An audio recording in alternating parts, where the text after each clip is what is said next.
Let's talk non-physical, non-physical. Let's talk non-physical. Let's talk non-physical. Let us have some spirit talk. Some spirit talk. Let us have some spirit talk. All three groups were involved in the embryo implant in my mother. Okay, the three are the Greys, The Greys did the implant procedure. Okay. The military was aware of it, and it was a Palladian egg. So I can't come up as Scandinavian and my mother's German. The Palladians had informed me of this. They said, you were born unto us. I didn't realize that genetic thing that occurred to my mother until the last year. So did you do a DNA analysis of yourself? What? Did you do a DNA analysis? Yeah, I did it through Ancestry.com. And So, yeah. I came up, and then the Greys explained to me that the woman was not yet born. So there's a lot of crisscrossings of logic here. Okay, No, so but here's did you compare with the DNA of your mom, knowing that you're not her son? Yeah, I'm not her son. No, I'm Scandinavian. but That is here's so a question. Claudio, I have a question. Yes. Oftentimes, so when I did my 23andMe, I am like 25% or 12.5% related to like a second cousin. Do you have any of those cousins within the genetic thing? Not on the Hyde side, which is my mother's side. Okay. My mother is half German, half English. I am half Scandinavian. They took my father's seed. They combined the seed with the egg from the Scandinavian woman, and they put that into my mother. Did any scientists compare the DNA of your mom with yours? And she wasn't alive when he knew about Ancestry.com did it close enough, I thought. I can go further looking for where in the Scandinavian side I connect with. Do you have any living relatives on your mom's side that you can compare against that you should be, say, 12 or 25% related? I have my half brothers. Are they related, or would they theoretically be related to you if you weren't implanted? Yeah, their genetics come from my father's side. Okay, but no one from your mother's side that you know of? I have no genetic connection with the German of my mother's side or the English of her side. No, yeah, I understand, Michael, if he was really biologically her son, it had to reflect some percentage of German, for example. No, when they put an embryo in the breeding programs, it's putting the embryo into the uterus. So the mother is not, her genes are not used. Other than they combine the genes, is all I can say. So that was reflected in the DNA, right, from 23andMe. So my DNA is not my mother's DNA. Do you think the person that they used was pure Palladian or a Scandinavian woman? I believe she was pure Pleiadian, and I believe anybody that comes up with Scandinavian that isn't related in anywhere to their family, that they are Pleiadian. The Pleiadians have informed me that there's others like me. So they keep sort of enriching the human gene pool with Palladian. They're introducing their gene pool to ours. I see. So Scandinavians are either descendants of Scandinavians or they are newly enriched. They are. I'm pretty sure the Celestials are descendants of the Scandinavians. Kenny, I don't know about you, Michael, but I don't know exactly what are the celestials. I mean, I heard something about the I'm Pleiadians. just starting to ask others on their genetic connections. And because I know I'm not the only one. And the hybrids that I am introduced to live on Earth. But what can we tell us about the celestials? I don't know exactly what do you mean by celestial. Yeah, what does that term mean? Okay, celestial? I'm sick of the term ET. I'm sorry. Oh, I see. In my writing, everything is celestial. My books or my second. So when you book, use the term celestial, you mean ET, extraterrestrial. So I use the word celestial. It makes much more sense. They take us out of our rooms at night. They take us into their ships. So, and I'm half, and so the hybrids are the ones. So I'm considered a Pleiadian hybrid by them. So they've been doing this enrichment program then. I don't know. Since time immemorial, right? Because if you have Scandinavian heritage, it's very likely that all Scandinavian, that particular type of genetics. I don't know where they got, I don't know how. All I know is the Scandinavian. You can further take the Scandinavian apart, I'm sure, but I believe people that come up as Scandinavians, when they come out of an English family, are Pleiadian. So when I do my further research, those questions will be answered. So the ones that I'm being introduced to in my teleportations are women like me. And then they sometimes, and then we integrate, we have sex. Do Pleiadians appear to you as human-like or do some Pleiadians appear to you as practically indistinguishable as human-like? The hybrids do. Okay. Most of my interactions are with the hybrids. I've had interactions with the Pleiadians, and it's very, very different. The Pleiadians have a very calm, quiet. Yeah, but in this case, for example, I want to ask you, how many types of aliens have you had some experience with? So the aliens, the Pleiadians, anybody else? Introductions that were probably over a dozen different species. And what about easy question? What about seeing some of those species live physically? Yeah, I teleport physically. Have you seen any aliens without being teleported? No, they teleport me from my room. I have pictures of the teleportation. Very bright, painful light. And were you aware in the physical when you were after being teleported? They take most of us when we are in a sleeping state. Okay. I don't have recall of.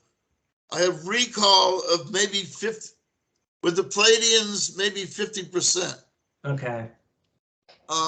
With surgery, they take me, do the surgery, return me. I have no recall. Are you ever with a partner in bed and that person recognizes you're missing, or that's never happened? The person in the room, unless they're another contactee, is going to remain unconscious. Okay. Well, the thing is that by being aware, for 25 different women. But by being aware, you don't remember having a physical contact with an alien? When I have consciousness after teleportation. So you have like a recall? Then in a portion of them, I have good recall. In a portion, I don't. Okay. What evidence in what you recall makes you believe that it's physical? Like Like, The do you have surgical scars? What? The surgical marks, the replacement of organs. Mm-hmm. I have a bracelet I returned with. The cameras in the room show it pretty clearly. Do you, but I mean, from your memory of it, what was real about it? What made it real to you when you rethink about it? Yeah, no, I mean, we can certainly talk There's about it. different levels of consciousness in the experiences. Okay. Yeah, let me ask you something. Do you remember touching the skin of some of these aliens? Do I remember what? Touching the skin, touching their Yeah, I body. had sexual intercourse with many of them. With Grace too? The Greys took sperm from me, and in my dates, the Greys put the embryos in. Okay. And this was in 76, 75, 76, 77. Some 6 women had embryos put into them. And those women were similar to humans, or you notice some differences? It's called missing time. You'll be sitting together, and then the clock, in a split second, one case it showed 16 hours missing. Usually it's 45 minutes to an hour and 15 minutes missing time. When that missing time event occurs, that is when the woman is inserted with the embryo through the uterus. Now the procedure is done very differently. Mm. No, but the question I think Claudio was asking is, the women that you are inseminating, do they look human, hybrid, alien? What do they look to you? Most of them are hybrids, and some of them are Pleiadians. I'm not having sex. There was with a hybrid gray, there was an incident. But most of them look like they're living on Earth. Did you notice any behavioral difference? Between the actual Pleiadians and the hybrids, there's a dramatic difference. Can you tell us about that? Hybrids coming from Earth are going to be a heck of a lot more, have a certain level of aggressiveness to them. Pleiadians don't. They're accepting, they're calm, they come from a quiet world, they don't have, as the Pleiadians repeatedly said, one cannot find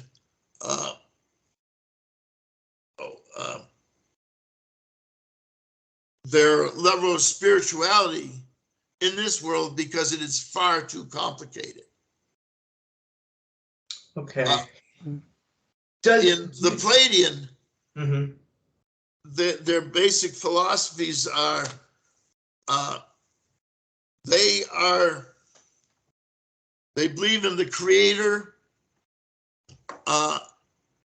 loving one another is what they believe in creation.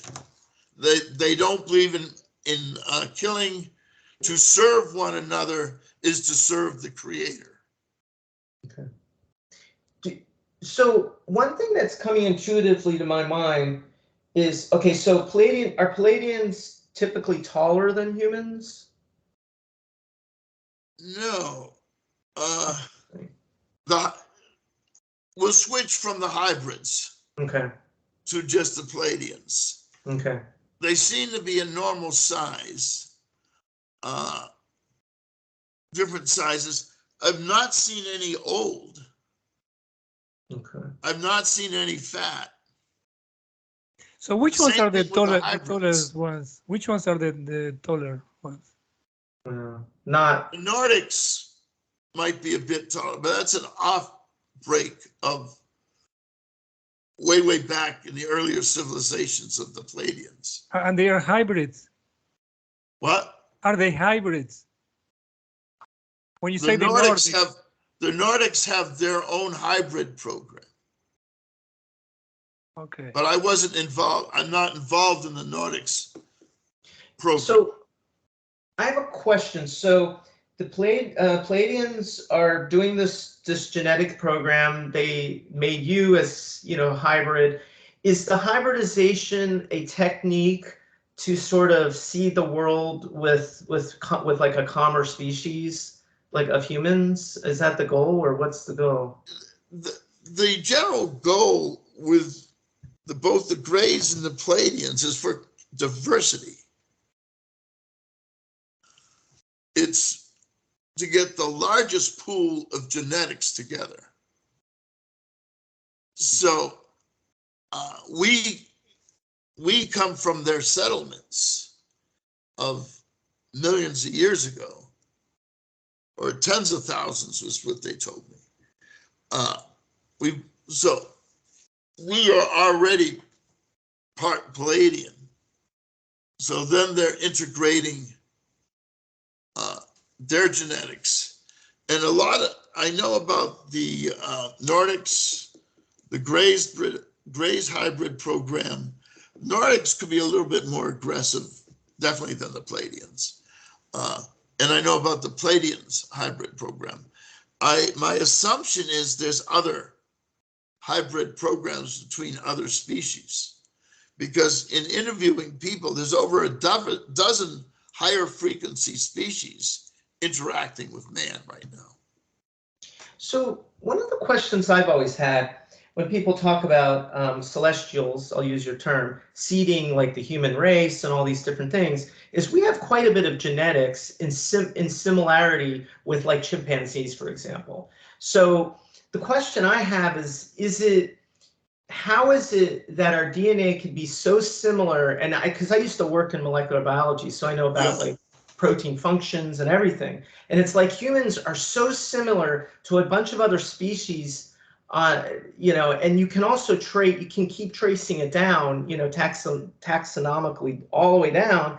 It's like, why? It seems like humans could have just as well evolved or and been they may have. What? They may have at the same time. Okay. We're not exclusive to one theory.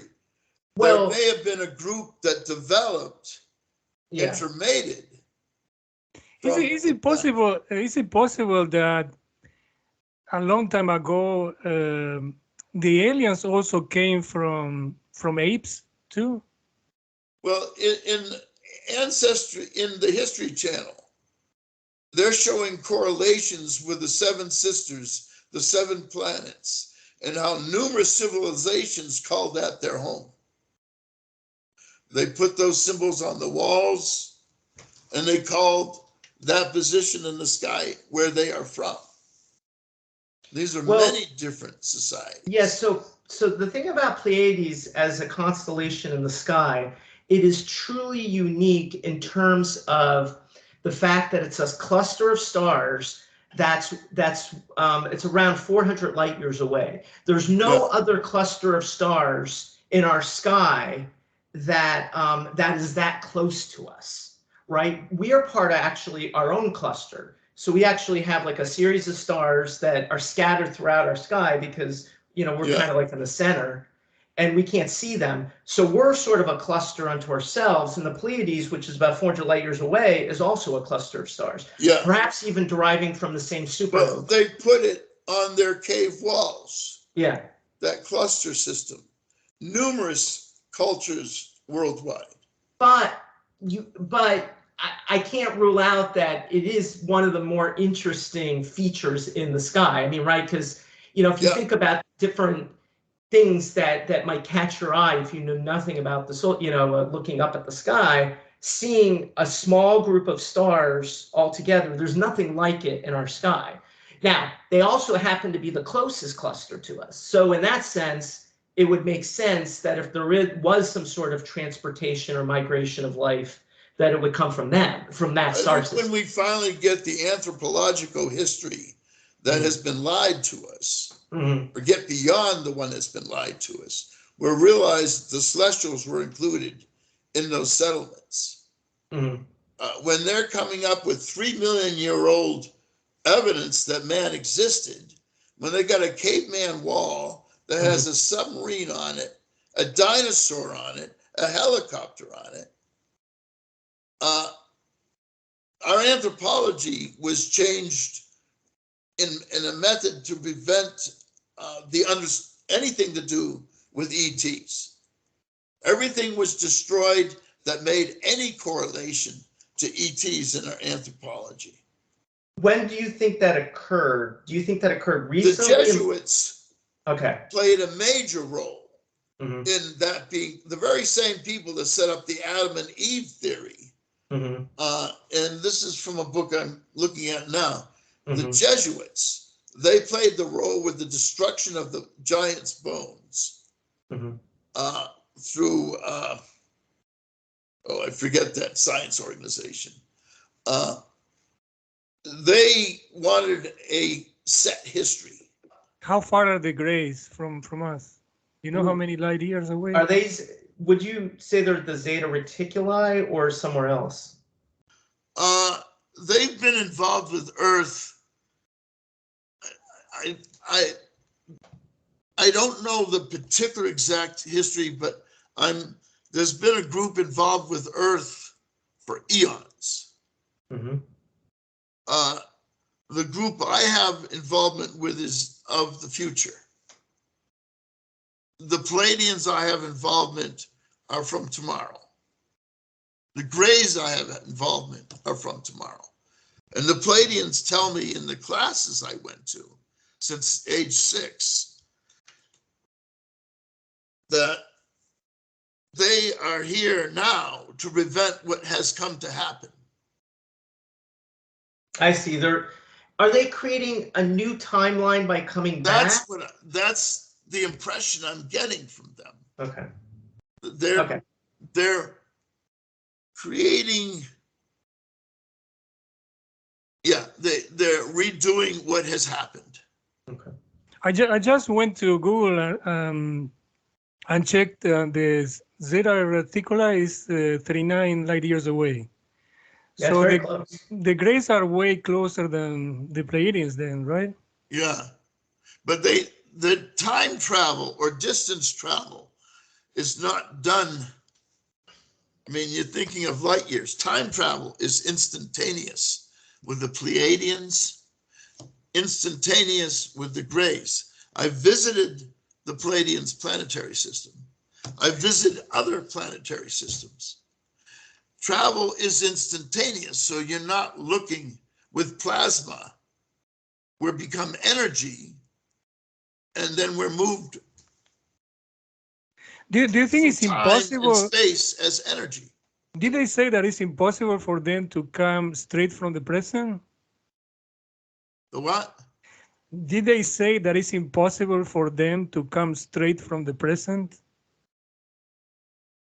I'm with a group of the future. I'm not with the Pleiadians of the present. Claudio, what I'm thinking is the reason that he's interacting with them from the future is the people from the present don't know what transpires and don't appreciate why they need to help us. In other words, no, they definitely don't have an idea of whatever this cataclysm is. And I don't know whatever this cataclysm is. Well, and it may not transpire in the same way now that they've already had so much of an effect on us. It may have switched how things occur a little bit. Yeah. They've given, there's a lot I won't be given, a lot of information I wasn't given. And it was purposeful. So something you told me, something you said earlier resonated with an experience I had once, where we were visited by aliens, where it was the future. We were visited by aliens and we were told that A, there's a God, and B, we're ready to experience, sort of love between everybody. In other words, it's almost like it was, it sounds almost like the Pleiadians, but they had this humming tone to them. When I was in that moment, it was almost like there was this resonating tone. So did you notice any weird effects around these folks? Is there any weirdness, difference, or are they just, animal Are you life. talking about the hybrids? No, Pleiadians, the actual Pleiadians. Okay, Like- the actual come from a very different political economic system. Mm-hmm. They don't have money. They don't have a monetary system. Very similar to a tribal. Mm-hmm.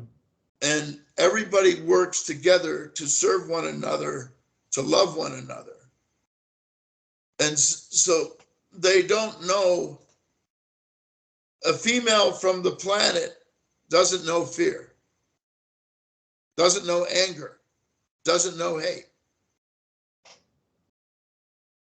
But do they? No. What I'm wondering is when you've encountered aliens, and I think Claudio was asking this a little bit earlier, is there anything unique about them that you know? Hey, this is a celestial. In other words, their facial features are different. Their skin texture is different.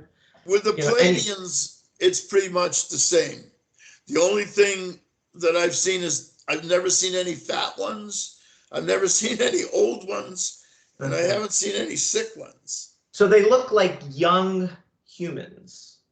They all seem to be about 25 to 35.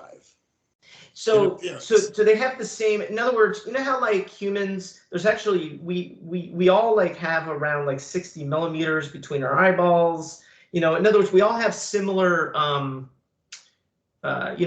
different perspectives. I don't think you can. The hybrids are working with you in the factories. I don't think you could pick which one is which. And then there are some that don't know they're hybrids. Of course, yeah. So there's so many variances of us on this planet. Okay, so hopefully this doesn't take us too off the tangent, but they're a very nice species, supposedly, right? Do you feel in any way working with the Pleiadians and working with the hybrids that, you know, like you have to be coerced into doing things, or that, you know, it's like, well, why did you just abduct me? You know, I was trying to sleep, or, you know, do you ever feel like a certain, like, you know, this is unfair that I'm having to work with you? No, they're very energizing. I enjoy being with them. Okay. And the hybrids, when we visit them, Mm-hmm. in certain places, they will not tolerate any level of aggression. If I become aggressive, I'm immediately sent back. You're just like flung out of the picture. Yeah, and my friend who I met in my abductions with the Pleiadians, they eventually banned because she couldn't control her level of aggression. They don't let us eat their food. And she had repeated fights when they took her food. Interesting. So because of her level of aggression, Mm-hmm. they told her they couldn't, and that was a committee decision.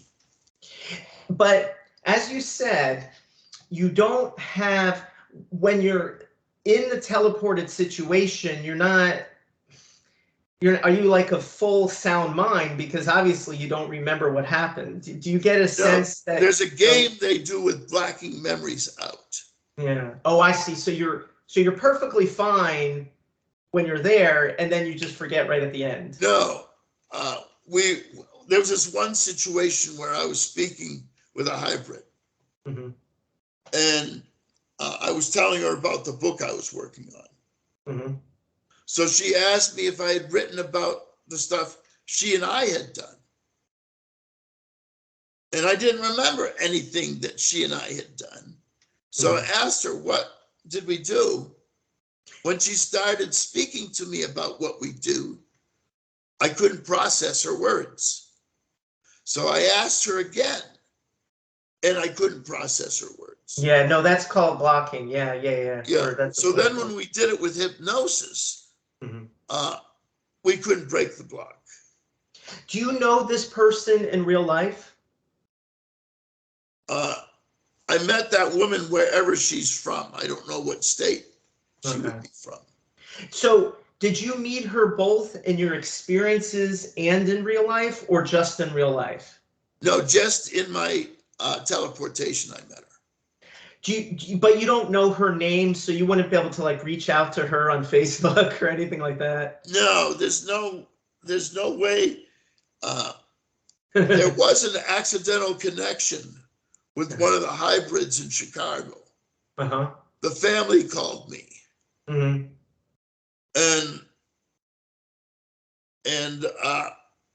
And I had been involved with their daughter. Mm-hmm. So that basically told me, and she was from Chicago. Wow. So that one connected.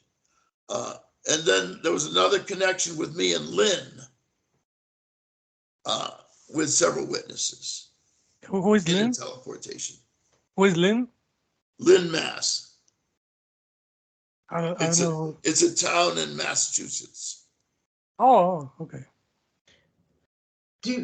One question. Really let me ask one question. What do you know about the height of the, or any other physical characteristics of the Greys? The Greys. How tall are they, or what do you notice about their eyes, or? Do they look like the picture that everybody makes? Are they really gray? Yeah, well, what I've seen the Greys do, nobody else can do.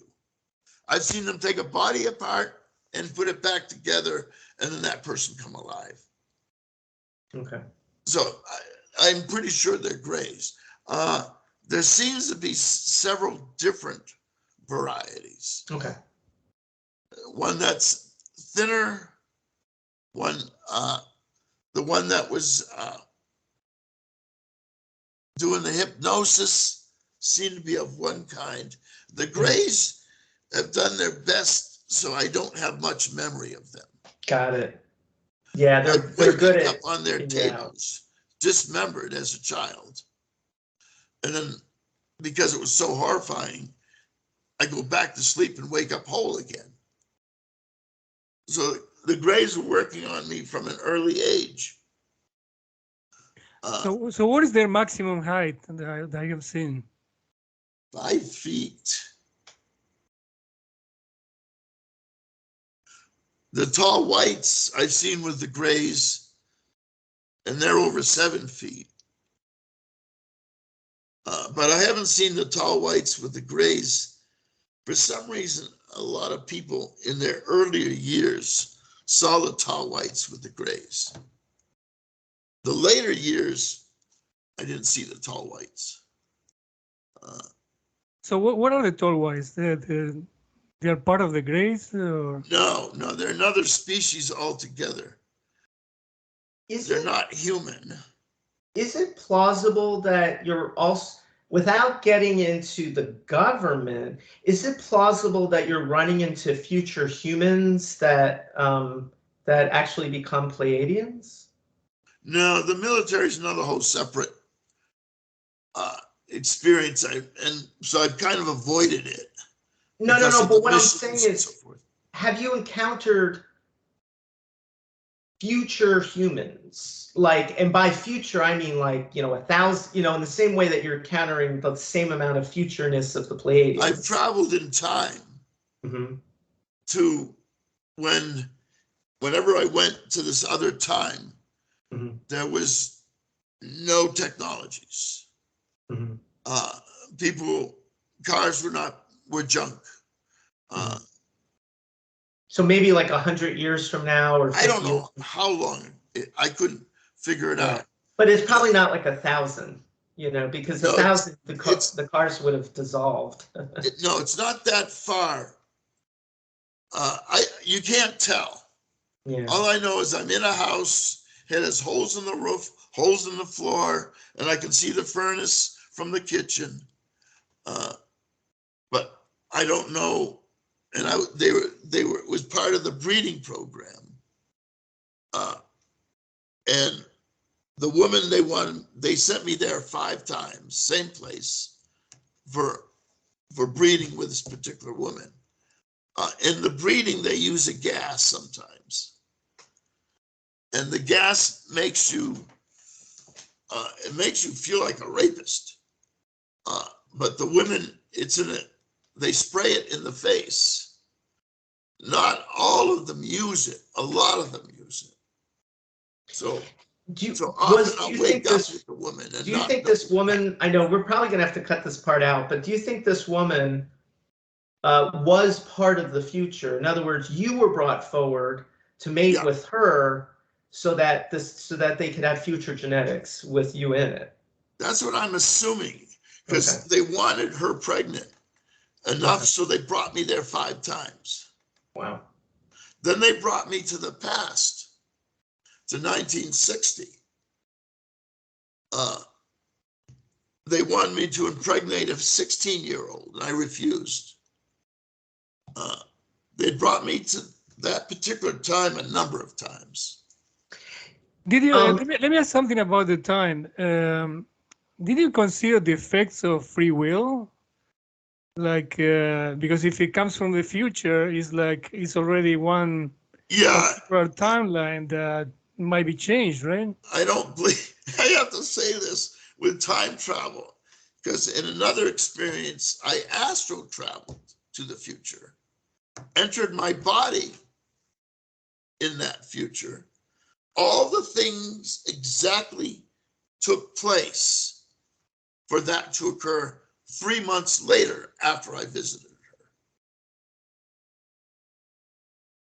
So and a lot of the psychics feel it's predetermined. So when they go with the rule, if you get a negative reading on somebody, not to share with them. Go ahead, Michael, because I interrupted you. You were. No, I'm good. This is really interesting. So what you're saying, see, what my understanding with psychics in general is that they're not 100% accurate. I mean, it's just a fact of life. Well, it depends on how well they receive. Most psychics aren't able to fully receive. Telepathy is the key ingredient to psychics. Yeah. Most contacts, I've done a lot of work with very gifted psychics. I've done a lot of work as a psychic myself. So the largest portion of psychics are not gifted. They don't have access to the sources of information. Yeah. No, I understand. From the Celestials, who do you think are more intelligent? What? From the Celestials, which group is more intelligent? I mean, are more advanced? I mean, you can ask them the most difficult questions. The grays are way beyond their perception, their ability to manipulate time. They're able to reverse situations that occur. They have abilities from their knowledge. Are you familiar with Paul Hamden and his channeling of Zeta Reticuli? I mean, he claimed. I mean, he gets into some details like grays are actually an offshoot of other Zetas, but the general concept I just wanted to convey was that they have like a unified soul group that they can access while they're living. So it creates this ability for them to all sort of, interact telepathically and learn from each other. So I'm just wondering if that maybe gives them a little bit of an advantage because they can sort of groupthink things. They're definitely good, because I'm almost thinking of souls, soulmates, and the grays are definitely well into the spiritual realms. Did you make any friends among the Celestials? Some particular? I had a couple over the years. Can you tell us about them, the couple? We never used names. Okay. So I made up names for them. Angry Brunette was one I was with for about 30, 40 years, several nights a week. Tall blonde. Okay, female. I didn't have that much interaction with males. Okay. I don't know why, but I've had some interactions with males, but the majority of interactions have been with females. And so the thing that has become friction between me and the Pleiadians are the areas where there's no memory. It seems they're purposely doing it. Oh, I see. So you don't like the fact that you've had to forget things. Well, the fact this woman's telling me about things I did with her before, and I don't remember ever being with her. So but I would have other situations with her later. So I didn't like the erasure of memory in my interactions with her. Yeah, and you also tried the hypnotic regression, which, you know, could have restored it, like a backup copy, so to speak. And even that was not allowed. We got the exact thing in the regression as I experienced in the actual experience. Do you think, though, that, I mean, I know this is like the people that complain, you know, why do we incarnate here and suffer, and they blame God. But do you think that maybe they have a good reason to erase your memory? Like perhaps in erasing your memory, they feel like there will be a higher probability of success of the mission being making sure that the timeline does better than it did last time. Yeah, that has come up from another person. They felt that these interactions were blocked purposely because they didn't want, because I write my experiences. Mm-hmm. And they're blocked so that they wouldn't be shared. So, and this is even amongst the aliens, right? Who you consider to be fairly friendly. I'm speaking specifically of the Pleiadians, because they're the ones I'm talking to. Yeah. Sleeping with, holding, having relationships with.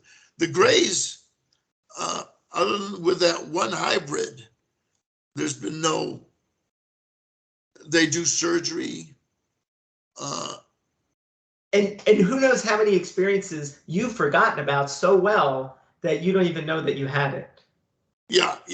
That's a good point. I hadn't thought about that, but you know, you may have been erased. You see, the problem is when you're erased partially, that's when all questions build up, because you're like, well, I remember this and that, but I don't remember everything else, and I know there had to be something else.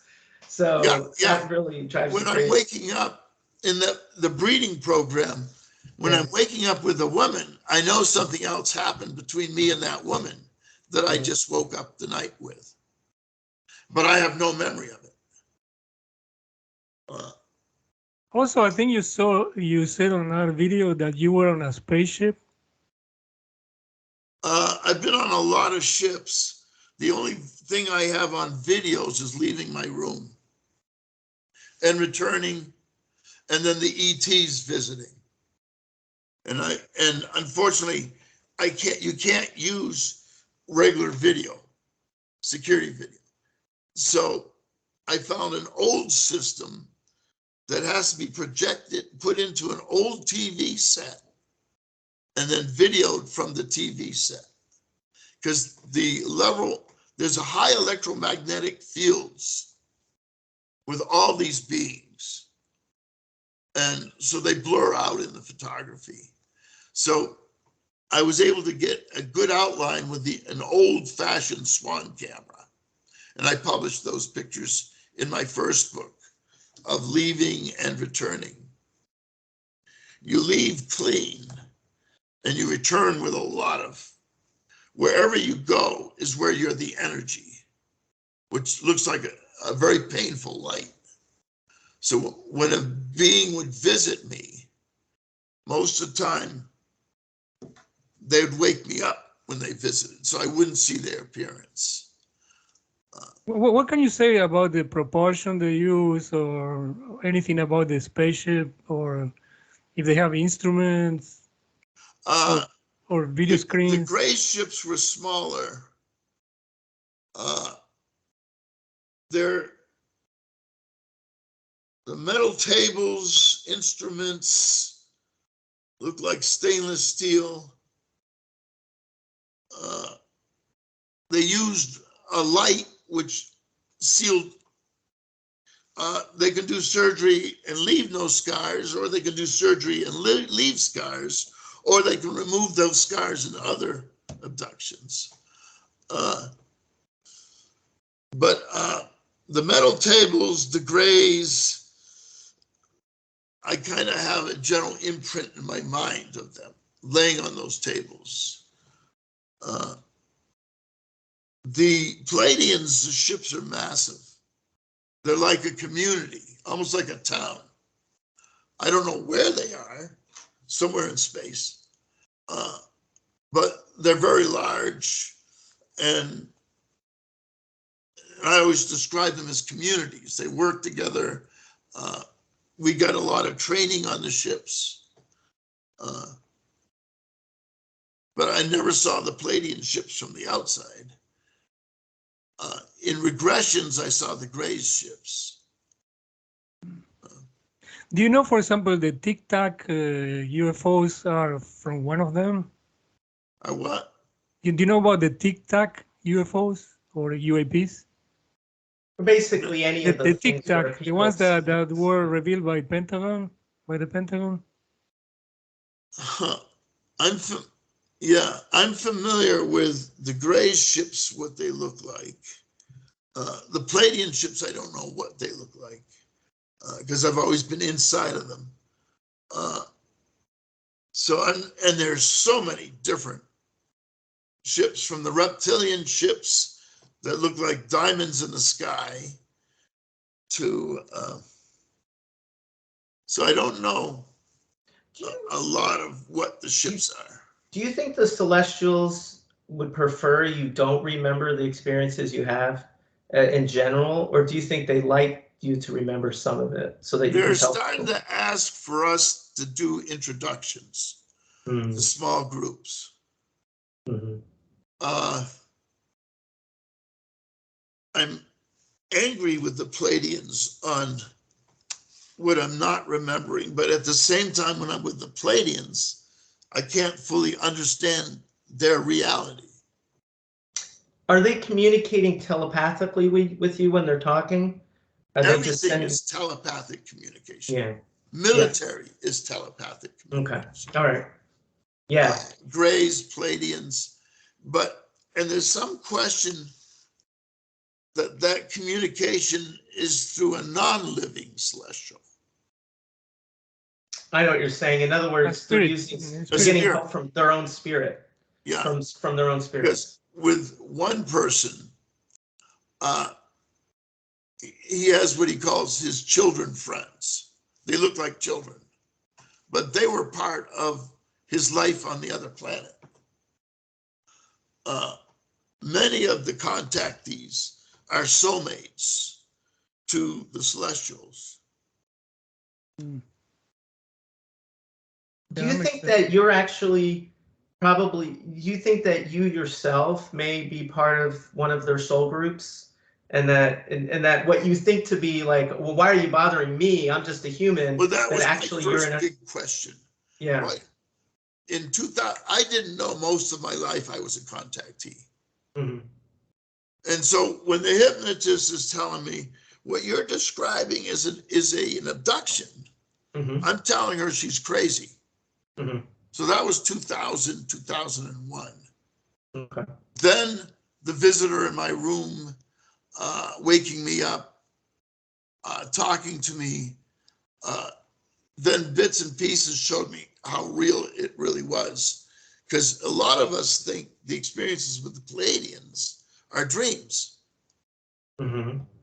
And, we had them when we were born. We had them when we were 5. So when the cameras showed that the experience I had with them was not in my room, that I left, then I was somewhat traumatized. Mm-hmm. that they can come into my room, that doors and locks mean nothing, you know. And so then I accepted that it was real, but there's different levels of consciousness that you have. There's some like you're watching yourself, and for some, and then there's ones where it's so real. You like they dropped me off in this forest. I was so conscious, I didn't know what the hell to do.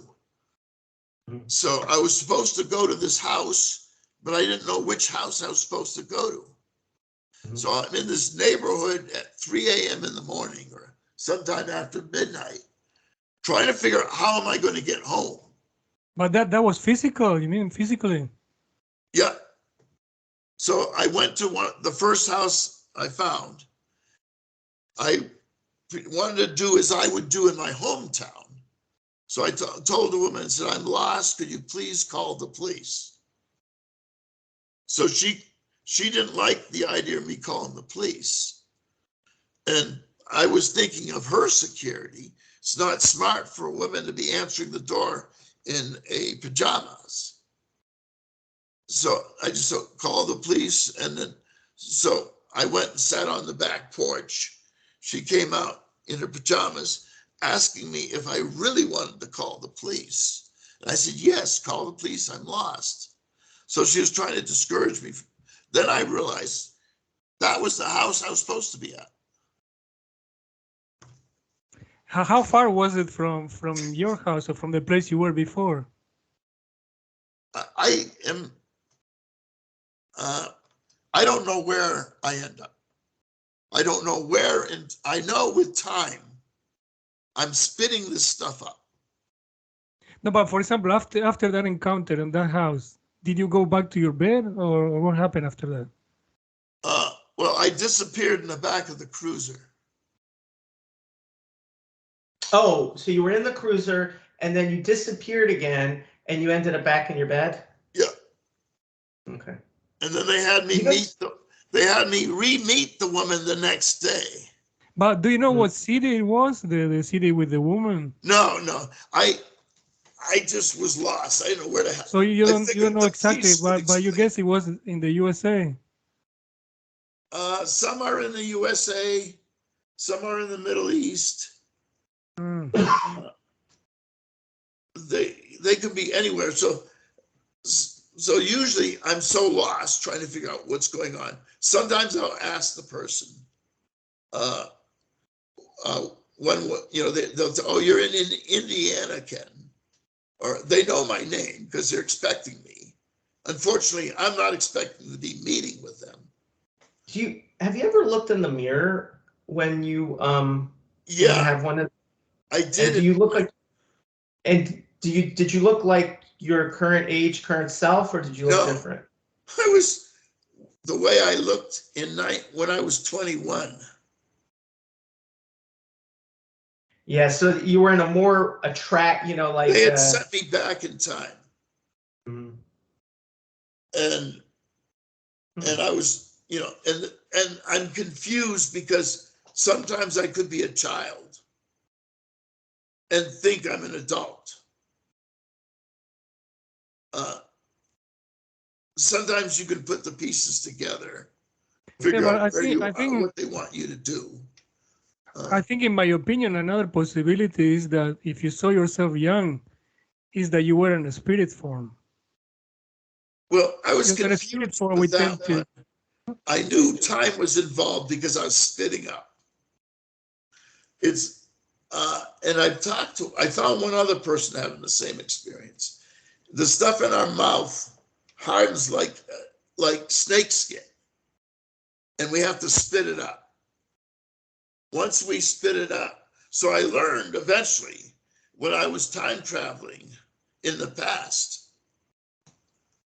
that spitting up was related to time travel. Well, I must admit, I've done a lot of astral projection, lucid dreaming, and I've never had to spit anything out when I come back. So I'll give you that. It certainly sounds unique. They taught me, the spirits taught me out of body. Yeah. And that was occurring when I was 22 at Northeastern University, when one class would be at 8 in the morning and the next class would be at 3. Yeah. So I'd sleep. Those, I had a lot of out-of-body experiences in different places. So you feel like you can distinguish the two based Oh, on yeah. the Well, clarity. the camera shows that Yeah. the physical has left Interesting. because you disappear. You're not there. But not I'm only pretty did sure you that a lot of these experiences were physical, but it's also possible that there is a mix. I mean, when you're on those teleportations, that you might also mix with something you feel, because the body goes through so many. I mean, It's instantaneous. It played a psychological game on me. I couldn't accept the change. And that may have created some dissociation. I couldn't understand how I'm in my bedroom, a split second later, I'm in another person's house. Mhm. So it was easier to think it was a dream. But then when you see the energy, and I'll send you some photographs of the teleportations. That's good. But also there was another way that occurred. There's many different ways people were taken. Another way, the person splits. One part of him, and I have photographs of these. One person remains in the bed, the other person leaves. So, Maybe it can be at different levels, right, Michael? Different levels of layers of frequency, right, of the same being, but right? yeah, in the picture you see them split. You know what? You know what's funny is, I've seen I'll shows send you where those like the guy time travels and they time travel naked. Like they end up in their new location without clothes. What's weird to me is that you could be transported in time and space to another location, and you're younger. It's like, why would they need to destroy your physical self of your older self to make a younger self and then restore you back to the older self? Like that seems, it'd be one thing if they transported your whole body and your clothes and that was it, but it's like they. No, I don't think that's done. Yeah. I don't think the body's ever destroyed. It just goes back and forth as energy and then takes its form. I don't think it's destroyed. Do you think could that potentially lead to immortality? I mean, if you can basically transform energy and somebody's body through energy, you could essentially fix whatever's happened. You can make them young again, for example. Yeah. Yeah, I don't know. It's just weird. Yeah, I know that I've gone to when I was a child in the past. I've also known I've gone to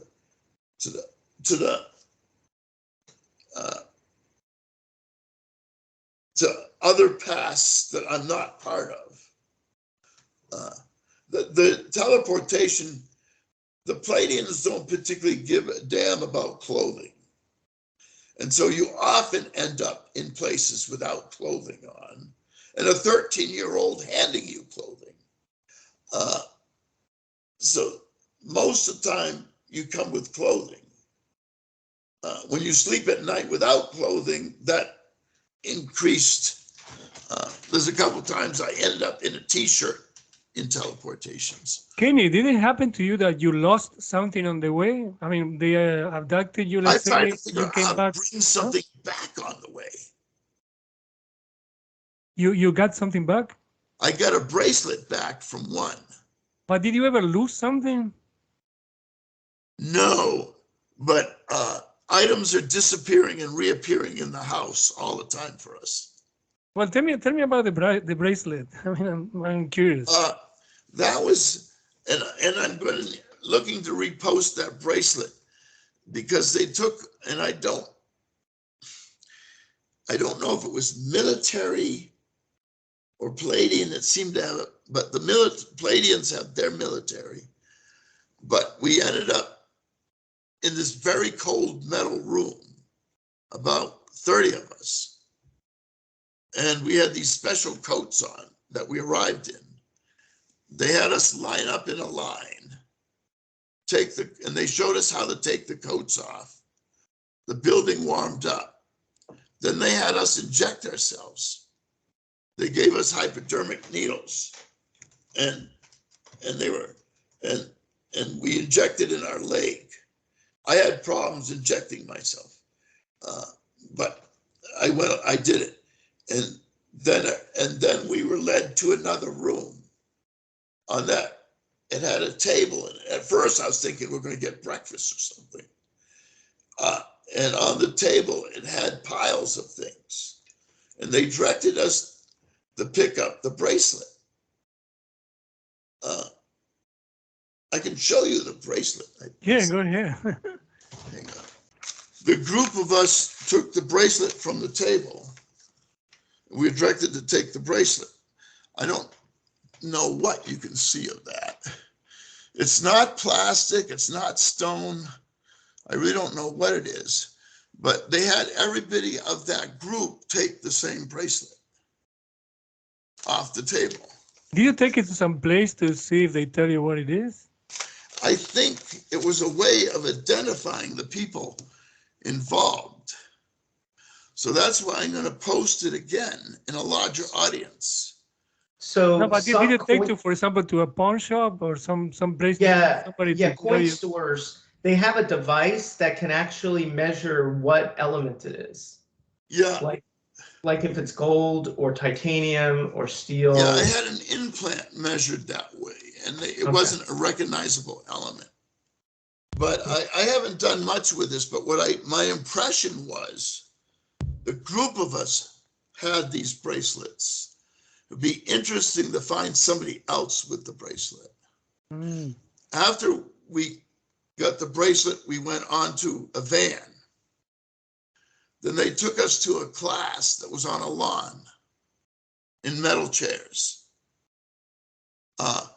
Like most classes, I have no memory of what was discussed. And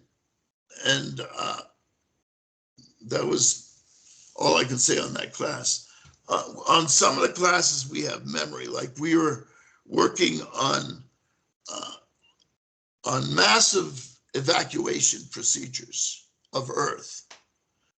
And some of the people were going to be rotated in and out of suspended animation. So they had us get into these pods. And then, because they said there are too many people to have everybody up at the same time. And then they taught us the formula in eating the pills. So we had several classes on evacuations of large-scale people on ships. Those were about 10 years ago, 12 years ago. But most of the classes we don't remember.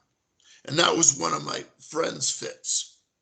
Why am I going to a blank class when I don't remember it? Did you have contacts that went through with you to some of these abductions?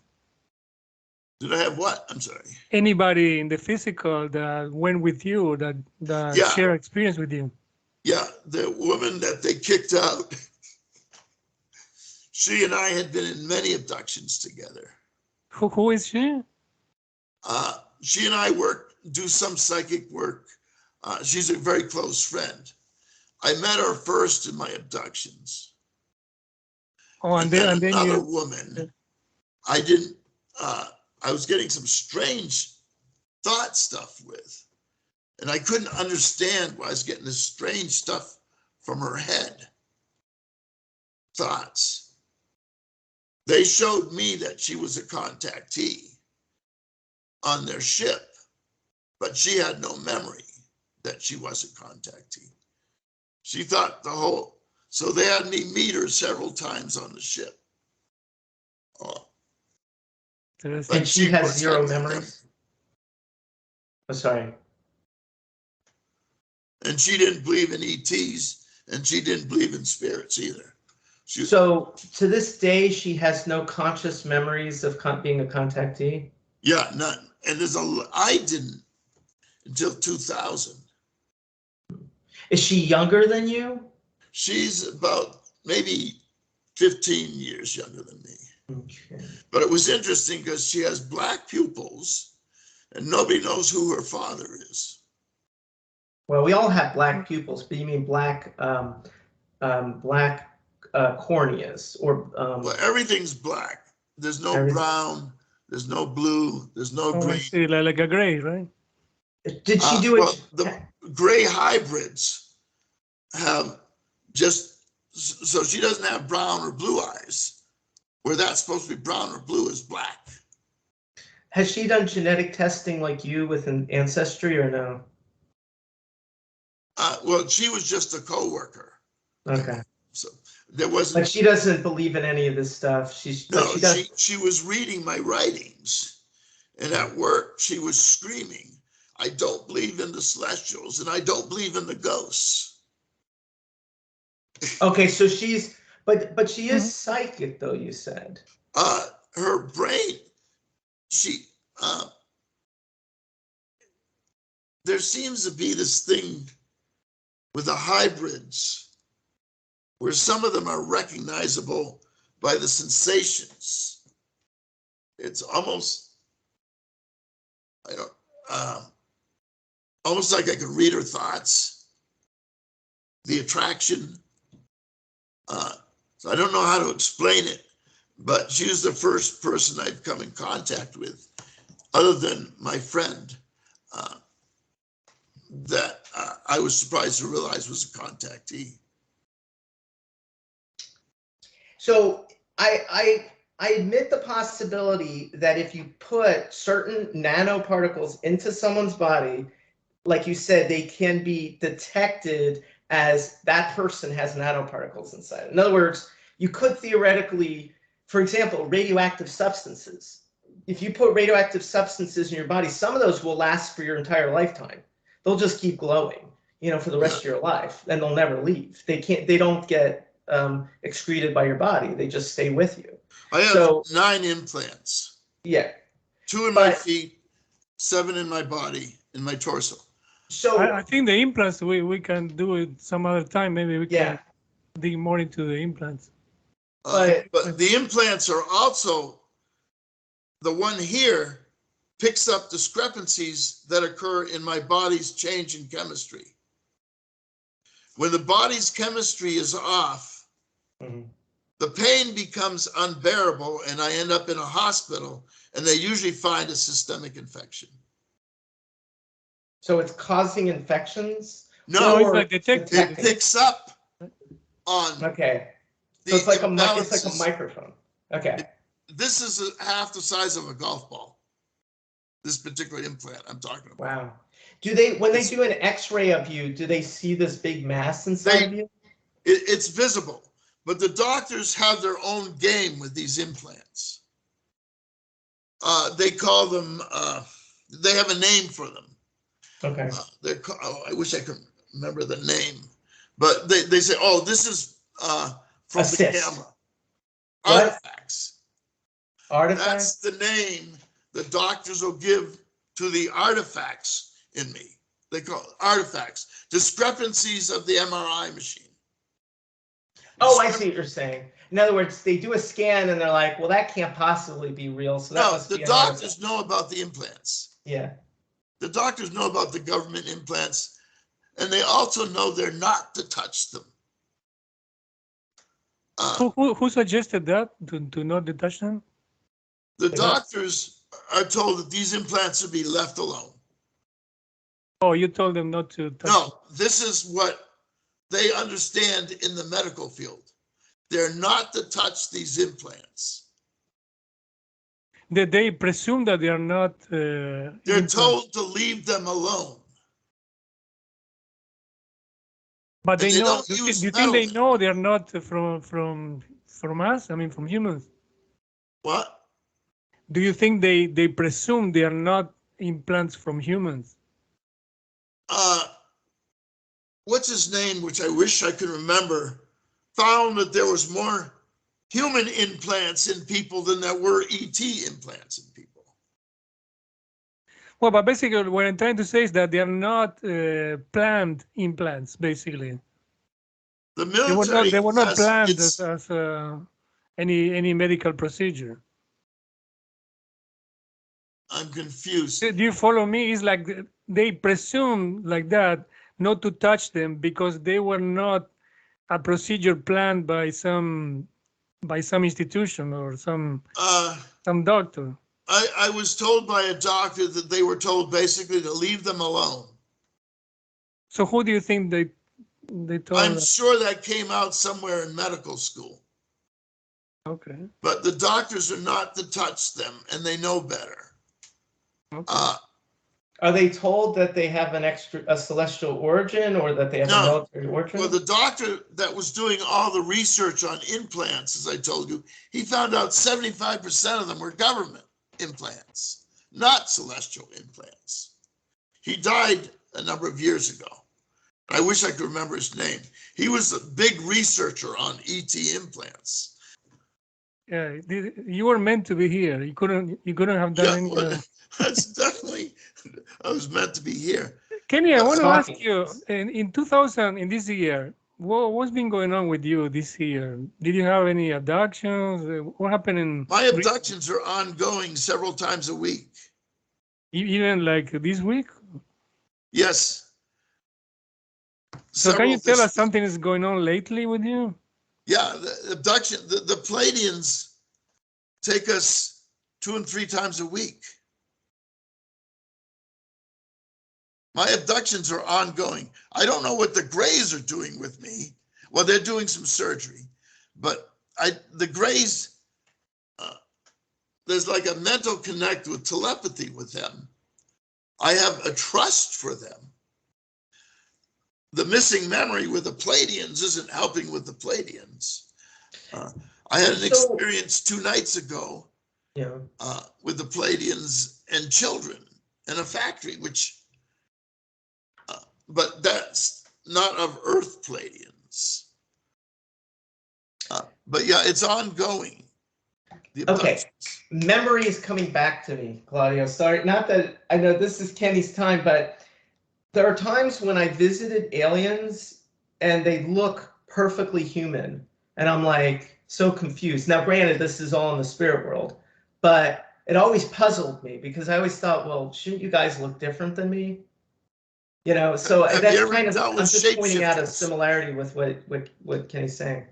Have you ever dealt with shapeshifters? Oh yeah, people can shapeshift in spirit easily. I mean, well, no, physically. No. Okay, I'm confused by it. I've seen it in abductions several times. A woman showed me what her real form was, and it was pretty hideous, as she said it was. Reptilian, I've seen shapeshift. I don't understand it. The woman speaking to me through her lips. Mm-hmm. When she shapeshifts, she has anything that looks like lips. And she's speaking through my head, telepathically. So I don't understand shapeshifting, even though I've seen it. So you mentioned that you are in telepathic communication with celestials. Who are you in communication, and do you initiate the contact? Well, for night interactions, they initiate. Of course. Often I'll ask a question, and they'll come back with an answer. Mm-hmm. It seems it seems like there's some kind of contact with the Pleiadians. My friend has a better connection with them because I use her to get answers to some of my questions. I've been thinking about maybe just talking to you about reaching out to them too. I mean, Claudio also, if he so chooses, either through my waking state, or if they want to reach me when I'm projecting.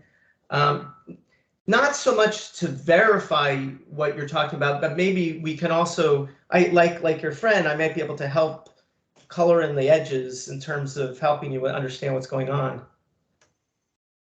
What kind of questions, Kenny, have you asked recently? Try that again. What kind of questions have you asked recently? Well, I was trying to figure out this event that is supposed to be coming. My impression is the event is in 30 years. That's the number. They're replacing organs in me for me to live another 30 years. So, I other than that, because they replaced my lungs, they replaced my knees, they replaced sections of my brain. There's marks appeared into my scalp down here, into my scalp down here. What they did to my brain made it a tremendous difference in recall. So they're telling me they want me alive in 30 years. And that's why they're replacing organs. So anytime I project and I ask to go beyond the year 2060, I always end up in a virtual reality.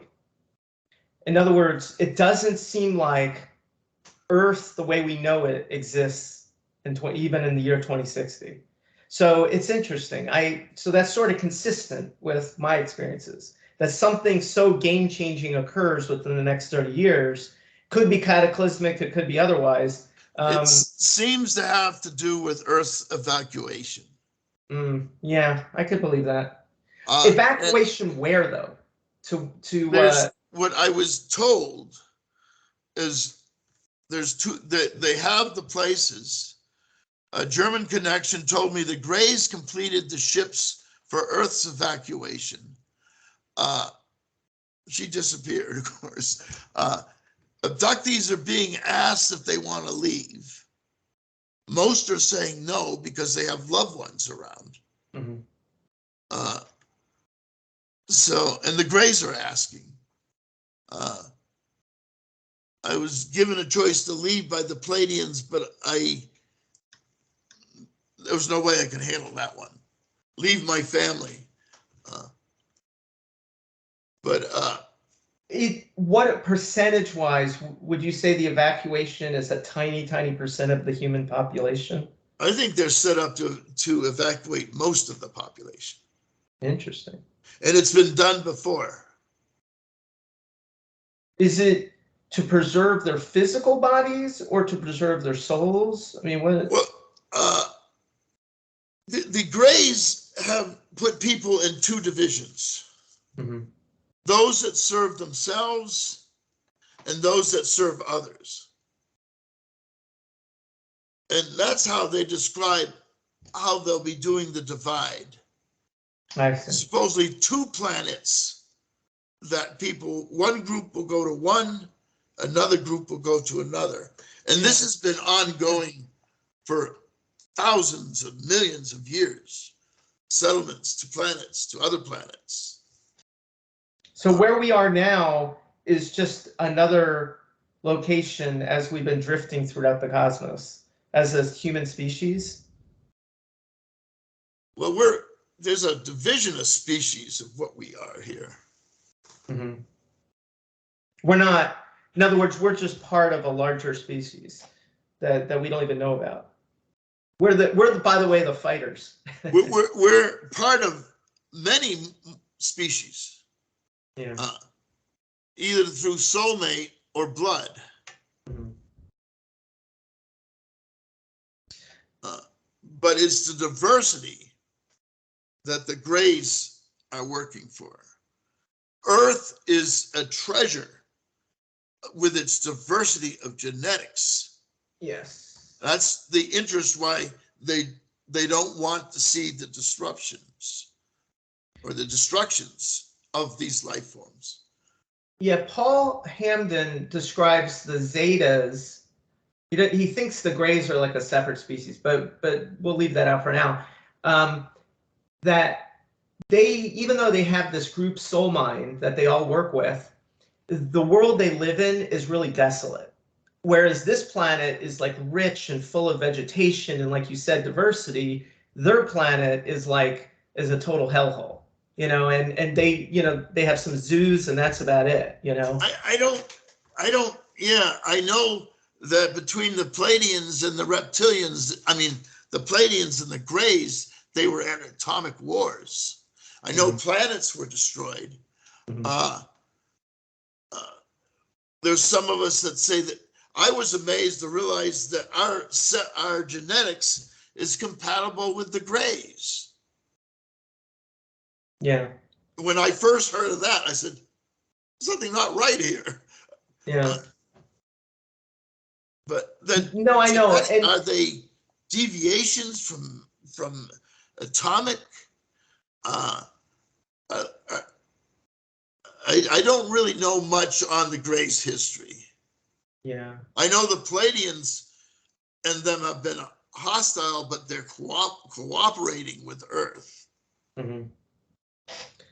And other celestials do not have bad relations with the Greys in my interviews. Interesting. Now you've been interviewing, I know I don't want to drift too far, unless it's okay with you, Clay. I mean, you've been interviewing other contactees, right? Like all over the world. Yeah. How have you found their experiences compared to yours? Have you found it to be like 100% similar, or would you say 90%, or is it all very diverse, the experience? I would say maybe 20, 30% if we're lucky. Wow. Some of them are from planets that are non-carbon based life forms. Of course, their appearance are dramatically different, but the one thing that they all have in common is the higher frequencies. And so when I talk of those I'm involved with, it's with the ones of the higher frequencies. There's many of the lower frequencies, the Anunnaki, the reptilian, the draconians. There's many of the, but I've always been involved with the higher frequency ones. I've bumped into the reptilians on the astral, so and I kind of made it a point of not interacting with them, just because it just made me feel yucky. The abductions is torture. Yeah. Rape. Yeah. I wasn't even abducted, but it just, the energy just kind of makes me just like. And they don't. Okay. Yeah, their energy is going to conflict with you because, and your energy is going to conflict with them just as much. Yeah, no, and bygones. They can't deal with love. They can't deal with sharing. They can't. It's all about fear. They rule and control with fear. No, I know what you're saying, and frankly, that does resonate with a lot of people on this planet. So it's not like they're. Well, the reptilians played a major role in the formation of our society. Wonderful. Through the Masons, they took control of the Masons. I came across that article hundreds of years ago. But the control of resources, creating the elite populations, maintaining the kingdoms, this is all their way. The Pleiadian is all equality. Everybody. My wife is a Pleiadian. What? My wife is a Pleiadian. She believes that everybody should be treated equal. There shouldn't be, you know, a rich class and a poor class. That, you know, it's in her DNA. Yeah, well, there's supposedly in some research, the Pleiadians created duality in man on Earth with good and evil. The Pleiadians on their own planet are in a singularity. Right. They're monopolar, as we call them, right? Yeah, they don't have the good and bad. They just have the ascension in the positive with the love. But supposedly he said when they brought man to Earth, that they created him to be able to see both sides, to have the choice. It's a semi-cruel experiment though, because I mean the extremes are quite the extreme negativity can be quite off-putting for a lot of people. And I feel like when aliens incarnate here, they're just blown away by how nasty humans are, compared to what they were used to. They can't understand it. Yeah. They're lost here. Yeah. And that's why their celestials have given them like spiritual companions to assist them in the adaptation to Earth. They don't know anything. They've never, but at the same time, they've been put, there was a pattern on the abductees of 65s and 70 of brutality in their childhood. That consistently came up in my interviews of children at a certain age or adults that they came out of incredibly abusive homes. Wow. It almost seemed like this was purposeful. It was now, common. The non-carbon life forms, would you say that is far less about breeding and far more about other type reasons for interaction? I was dealing with an energy being and a woman, but she didn't have the genetics, but she was past life with the energy, and it was a light that would form, and it would give her things, tell her where to dig up money. So it was interesting how these, and of course I mentioned to you how we have disappearing and reappearing objects all the time. So my medications, they've evaluated numerous times. They'll disappear for a half hour and then be returned. Have any of the contactees that you've interviewed ever felt like they were able to voluntarily do something, or was it almost always involuntary? They feel pretty tied to their purpose of bringing light to Earth. Okay. They seem by choice. And the reptilian ones, we're working a way for those that there's a voluntary component to abductions. And supposedly for people having hell with the reptilians, there's a way out. And one woman explained it to me. I tried to get in contact with her to help another one. And then what ends up happening with the reptilian experiences, they don't remember the atrocities that are occurring to them at night. But for those that did, we were trying to find a way so they could get out of it. And this woman was soulmate of the reptilians, and she got out of it. But she went through the Federation, and there was many mediations, and the Greys were part of the mediations to get her out of being involved with the reptilians. But it's funny because my intuition always picks up the concept of a federation, like a galactic federation sort of thing. Yeah, they do exist. Mm-hmm. And they make decisions that affect Earth. For example, right now, the ETs have taken control of all nuclear devices. They made the decision that man isn't responsible. Oh, really? So in the 70s, they were neutralizing all the silos, all over the world. Wow. And I thought it was Pleiadians. Yeah, I think it was the Pleiadians. So, as much as man fears nuclear, the Federation made the decision it's not going to be man's decision to destroy the planet. And so the fear of nuclear annihilation doesn't exist. It's not going to be allowed to happen. Okay. It's going to affect other dimensions. They're not going to let the ignorance of man destroy himself. That's good to know.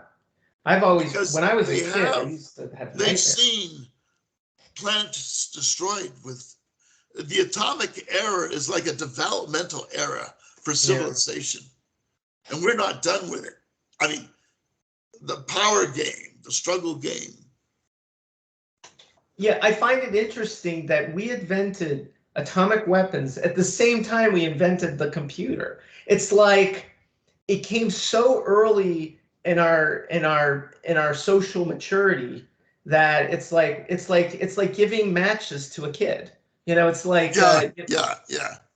or a gun to a child. It's just Yeah. Not a good idea. Yeah, a firecracker to throw at another child. Yeah. But it's good that they're protecting us. I appreciate that. I sure hope there's no holes. I used to think that maybe The military knows. Yeah. So all the saber rattling that like Kim Jong-un does with his atomic weapons is like you can say whatever you want. It doesn't matter. Yeah. And he's responding to the injustices of the U.S. Mm-hmm. How they've abused having the atomic nuclear power. Mm-hmm. How they've exploited other countries as a bargaining chip. Yeah. No, I understand. And so they want the same thing. Everybody wants the same thing. So how come the ETs allowed Japan to be bombed? The what? How come the ETs allowed, or Celestials allowed Hiroshima and Nagasaki? I mean, the negotiations in the Roosevelt was in 1954. And the Nordics offered to show man enlightenment if he would have abandoned nuclear powers and atomic powers. But man wasn't going to do that. Man wanted to learn weaponry from the ETs. Of the meeting in the 50s. Now, what I'm confused with, I was conceived in January of 1953, which was before the Eisenhower negotiations. And man was involved with ETs in 53. So that says man was involved with the ETs before the Eisenhower, which means Truman had a lot more going on with the ETs than I've seen historically. I remember, I think when Jimmy Carter ran for office, he was like, I'm going to get to the bottom of this. And of course, yeah, he probably did. And then found out, oh, I'm not supposed to talk about it. And then I think Trump said the same thing. And then you never hear another peep from him. Yeah. All of them talk about disclosure or about making it public. And that was the initial promise in 54. That all the negotiations that were going on were going to be made public. And then, but when they developed Eisenhower developed the private sector and the military coming together. What was that called? Military industrial complex. And Eisenhower says that was the biggest mistake he ever made. So then economics came into it. I think economics was and the technologies became more the reason that it wasn't disclosed. Because everybody going in the beginning was with the understanding that it was going to be made to the public. And a lot of people were devoted to releasing information to the public that were killed by the US government.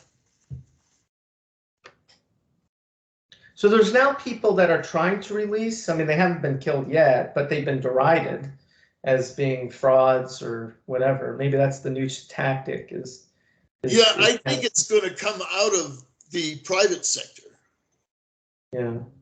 That's where most of the involvement is occurring with the higher frequencies. Yeah. Is with the humans, not in the governments, not in the. I once had an astral projection. This was pretty recent, where some people at Apple were like, "Hey, do you want to join us as part of our, remote viewing team at Apple?" Huh. Of course, I never heard about him in the physical, Well, but the UN announced, yeah. United Nations announced that it was building a celestial conference center. That announcement came within the day of the government's meeting on disclosure. So they got the designs. They're looking for a location to build now, United Nations has been in negotiations with celestials. Mm-hmm. One contact I had was involved with a government, with I believe UN and the Pleiadians. Mm-hmm. That was at the same time, or it was more recently? She's on the UN announcement. Yes. That was the same day that they did that great speech or presentation of the Senate or House, I forgot. And they sent out publications to a lot of interested parties. And I'm saying, like, 2030 is their completion date. So I wrote back saying, look, many of us are interacting with them now. Why are we going to wait till 2030 for this celestial conference center? Well, it's I don't know why they wait on these things. The only thing I can think of is that, the more mass media they make up these movies, TV shows to kind of get people acquainted with the concepts. And then when it happens for real, they're like, oh, no big deal. Do you know what I'm saying? Like, they don't want mass panic. That's one theory. Yeah, well, I think what's going to happen, as the Pleiadians have asked me to present them before a group. Mm-hmm. Another contact in Australia was asked to do that. Mm-hmm. So I think disclosure is going to come way of the public. And it's going to be with secret groups at first. But yeah, I don't think I don't think they want to deal with them. They know what the military is about. So another thing that I've been trying to do, so I do astral projection, but another thing I've been trying to do is develop electronic devices that I could communicate with spirit with. And, it works to a point, not good enough that I could like show it to people and be like, wow, this is really working, but it's enough that I know it's working at least. But what I'm wondering is like, would celestials be interested in helping me get to that finish line, especially if it benefited their cause in terms of ability? I don't know, maybe it's unnecessary. They can come here anytime and shake your hand. Telepathy much more valuable. What? I think the ETs have found telepathy much more valuable. All our communication lines are monitored. Oh, I see. You can't monitor telepathy. But what was interesting is there was a non-living entity that was able to communicate telepathically to a woman. And he wasn't biological. He had no biological components. Yeah. I forget the book. Well, it sounds like a spirit. No, he was taken out of a crash accident situation. And this woman. Oh, I know what you're talking about. Yes. There was a nurse that was able to communicate with what seemed like a dead alien through telepathy. Well, no, he was a non-living. He was mechanical. Oh, okay. A robot. He was totally mechanical. I started reading the book. The nurse was in the military. And so he would communicate back and forth. He was with the society observing us. But what was phenomenal was the fact that a machine could telepathically communicate. Yeah. Well, actually, it was the spirit of the alien that was controlling the machine. No, the machine, he put out no waste. He described what he was. You'd have to look at the book, but there was no,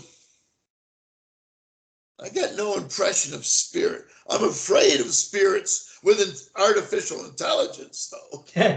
Oh, you think maybe it's not the same as I read. I read something about that, but maybe it's not the same. The one I'm talking about, he was like a dummy. He wasn't this one anything. was a living one. He was living, and but wait a minute, was it mechanical or living or both? He had no living tissue. He was non-biological entity was how they described him. Mm-hmm. So was it like a robot, you mean? What? Like a robot? Kind of. But he chose to telepathically communicate with this particular woman.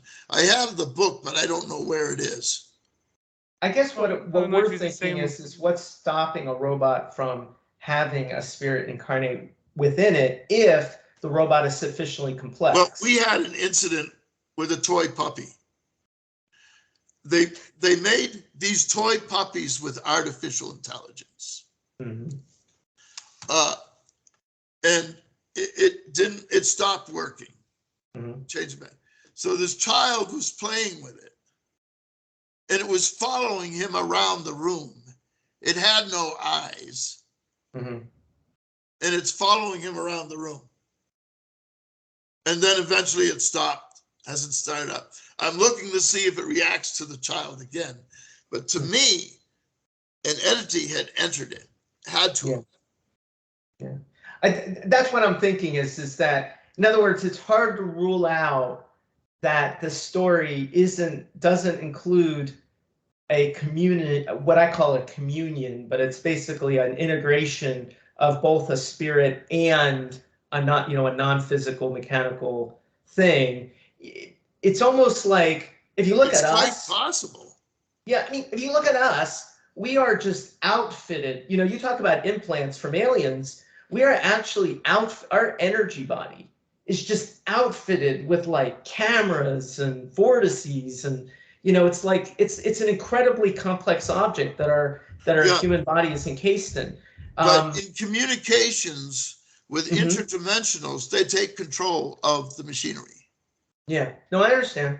And in fact, they may be using the machinery in a way that we are not aware of how to use it. Because we had an iPad. Yeah. That was watching a TV set with the woman that was watching TV, and it was asking questions about the TV show she was watching. Well, it could be Siri responding to the audio, but still, no, it was a simple iPad. Okay. They wanted it to evaluate it, Apple, because it was doing behaviors that it wasn't capable of doing. So my general theory about spirits incarnating electronic things is that there has to be it helps if the electronic device has some form of what I call entropy or randomness. Because if something is like very rigid and it's only going to follow a certain set of rules, it's much harder for a spirit to influence it. But if it has like a certain amount of variability that could happen, some randomness or whatever, then spirits can affect it in certain ways and get it to do certain things. So like faulty electronics might be easier for a spirit. Yeah, that's interesting. That's probably quite possible. Yeah. So, and I know we were joking about AI and spirits, but I'm sorry, spirits and AI. But I swear, when I intuitively think about this subject, the spirits are like jumping up and down. They love it because, I don't know. Maybe it's just a different type of experience, or who knows. But they're excited about that. Yeah, I mean, you've heard of the haunted dolls. Well, and that's another point too, is that when I develop these communication devices, how does it distinguish between a low vibration and a high vibration? It doesn't.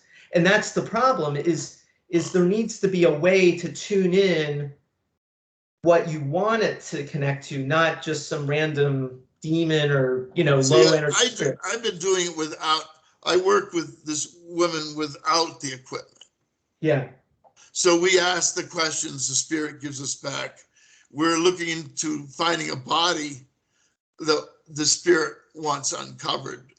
He was beaten, killed, and so we want to try to get closure for him by removing his body. So we do it the old-fashioned way. Yeah, no, that's fine. No. And that's the other thing. There's no psychic that could read everybody. Everybody is different levels of frequency. Yeah. So a psychic becomes compromised when she gets somebody she's not at the frequency to read. Yeah.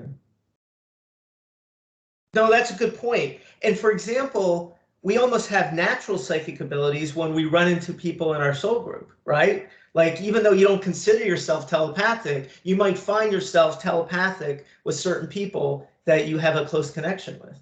Right. Well, it's interesting. I'm telepathic with the ETs, but not with humans.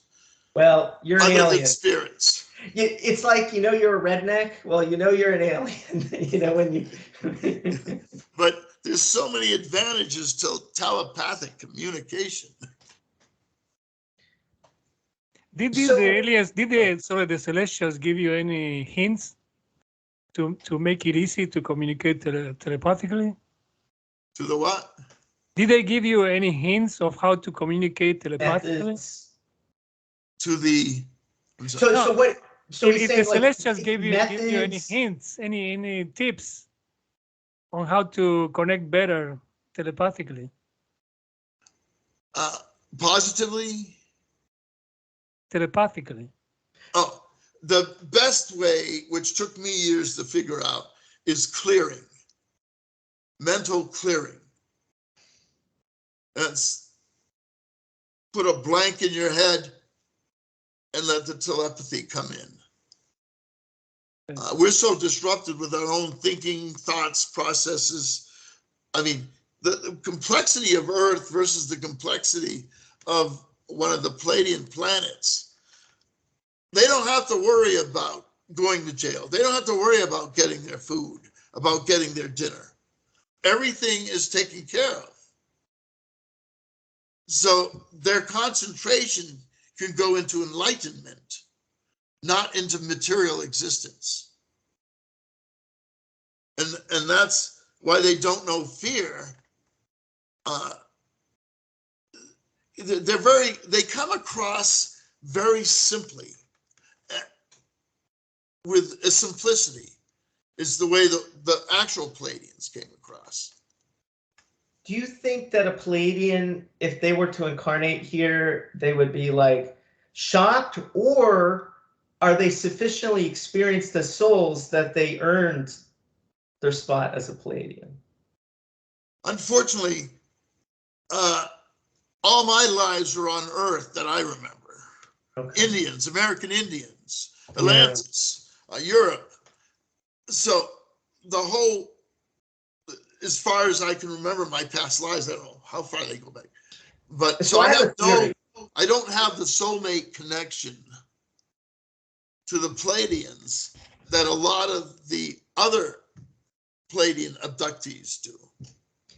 I have a theory that stars, we call them star seeds, right? If they started out as aliens and then they came here. I have a theory that a lot of star seeds, including somebody like me, I was kicked out because I was too subversive to be part of my celestial culture. So they sent me here to kind of clean me up, so that someday I will be, sufficiently have done all the bad things I wanted to do, and now I can behave myself and belong, and hang out with. Well, it's interesting. The professor I worked with on my first book, he was talking about bringing the light to Earth, that the celestials are coming in with the higher frequencies. To me, at the time that he was living, it made no sense. Now that I'm interviewing all the contactees, it makes perfect sense that they're coming to raise the frequencies of Earth are low, and they're all coming many different ways, and they didn't want to be a part of it. I mean, you talk to the contactees, they don't know why the hell they came to Earth. They consider it a punishment. It's a schooling of hard knocks, but they all want where they came from. They all want to go back to where they came from, but some kind of mutual force brought them to incarnate to Earth. And then the celestials are coming behind that. Supposedly there's a frequency coming in. I've heard several contactees talk about seeing light rays coming into the atmosphere that they felt were the higher frequencies coming to Earth, were coming in lights or in light. Two contactees. Now, the fifth dimension, which seems to be where the Pleiadians are coming from, except for the hybrids. Hybrids are very much in the third dimension. They can create holograms, moving pictures. In some of my abductions with the Pleiadians, they're showing me my childhood in a book with moving pictures. That's all fifth dimensional. And in fifth dimensional reality, deceit doesn't work. Because when everybody knows you're lying, you're not going to get anywhere with it.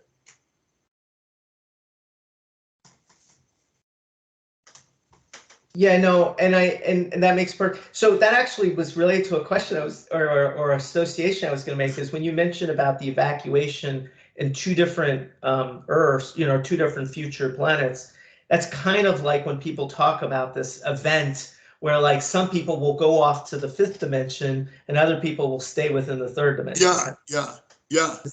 Do you notice the similarity with what people, there's that woman, I forgot her name, the one that does Light the Grid or Fire the Grid. She had a whole series on that. That would make sense. Yeah.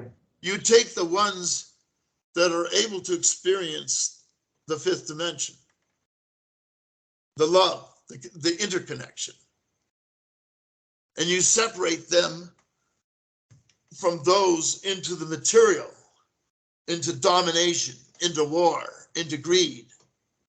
Mm-hmm. Put them one place, put those that serve others in the fifth dimension.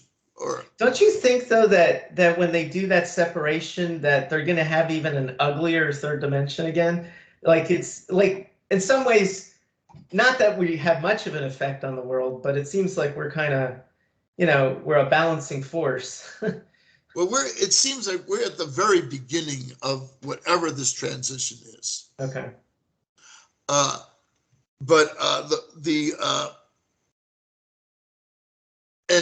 the idea of fifth and third existing together is what I'm hearing. I don't know how, but they're going to remain separate of each other. We know that. Mm-hmm. Because those in the darker frequencies, lower frequencies, are not comfortable with the higher frequencies. They're repelled by the higher frequencies. I actually have an interesting question. You say the Pleiadians are in the fifth dimension. Do you think that affects our ability to even observe things in a telescope when they're actually in a different dimension? That it could be that like things are basically missing or dark matter, as perceived by us because they've phased out from our existence? I haven't thought that much on that. But they seem to be in fifth dimension on the ships. When that woman was showing me the pictures, that was on a ship. But I don't remember. She asked me if I wanted to look at pictures. Sure. She opened up the book. I watched all the pictures of my childhood, moving and doing things. But in the end, I didn't know what happened. So it may be that I wasn't able to conceptualize what she was showing.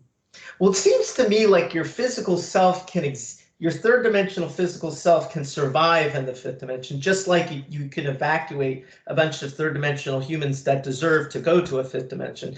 By the way, this also rings of some of the, Christianic things of, how like, I want to say like the rapture, where some people, get to go to a better place and everybody else has to suffer here with the devil and, fighting.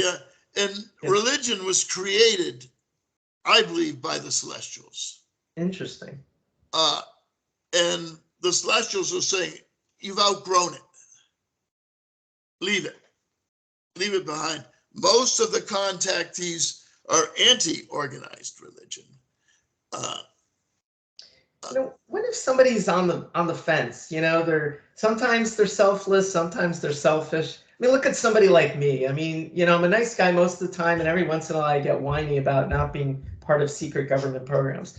I mean, am I going to the fourth dimension? The fourth dimension is where you get stuck. That's the spiritual dimension. So it's like the astral, perhaps?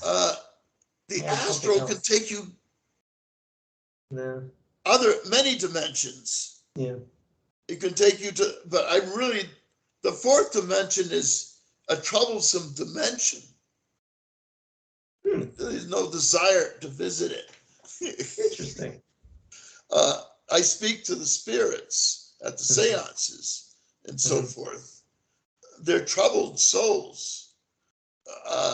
Some are stuck with religion. One was waiting for the gate to open for her. And realities who become created in their energies when they depart. Okay, that sounds like the astral to me.